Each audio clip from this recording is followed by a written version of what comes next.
அன்னை செய்தி. திருப்புவனம் அஜித் மீது நகை திருட்டு புகார் கூறிய நிகிதா தலைமறைவாகிவிட்டதாக தகவல் கிடைக்கப்பெற்றிருக்கிறது. சம்பவத்தன்று நிகிதாவின் காரில் நகைகள் எதுவும் இல்லை எனவும் தற்போது தகவல் ஒன்று கிடைக்கப்பெற்றிருக்கிறது. கூடுதல் விவரங்களோடு இணைகிறார் எமது செய்தியாளர் ஃபரூக். ஃபரூக், வணக்கம்.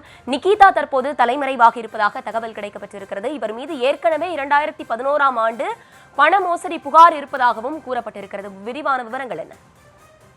வணக்கம். சிவகங்கை மாவட்டம் மடப்புரம் காளியம்மன் கோயிலுடைய தற்காலிக ஊழியராக இருந்த அஜித்குமார் கோயிலில் சாமி தரிசனம் செய்ய வந்த மதுரை மாவட்டத்தைச் சேர்ந்த நிகிதா என்ற பெண்மணி காரை நிறுத்துவதில் இருந்த போது அவர் காரில் இருந்த ஒரு 10 பவுன் நகையை அவர் திருடியதாக காவல்துறையில் புகார் அளித்தார். அவருடைய புகாரை அடுத்து அஜித்குமாரை காவல்துறை கைது செய்து விசாரணையின் போது தாக்கியதில் அவர் உயிரிழந்த சம்பவம் தற்போது வரை தமிழ்நாட்டில் பெரும் பரபரப்பையும் அரசியல்ல ஒரு பெரிய பரபரப்பையும் ஏற்படுத்தி பல்வேறு அரசியல் தலைவர்கள் தொடர்ந்து அந்த அஜித்குமார் குடும்பத்தை சந்தித்து வருகின்றார்கள்.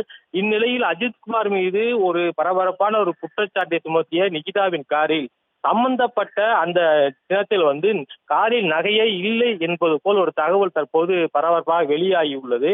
இந்த சம்பவம் நடந்த அன்றே நிகிதாவை பற்றி காவல்துறை விசாரித்ததாகவும் நிகிதா இது போன்று 2 முறைக்கு மேல் தனது பணம் நகைகளை காணவில்லை என்று காவல்துறையில் புகார் அளித்து அது சம்பந்தமாக வேறொரு இடத்தில் வேறொரு நகையை காவல்துறையிலிருந்து அவர் பெற்றதாகவும் இந்த சம்பவத்தன்று அவருடைய காரில் எந்த விதமான நகையும் இல்லை என்றும் அவர் கொடுத்த புகாரே தற்போது ஒரு போலியான புகார் என்றும் ஒரு பரபரப்பான ஒரு தகவல் வெளியாகி இருக்கின்றது.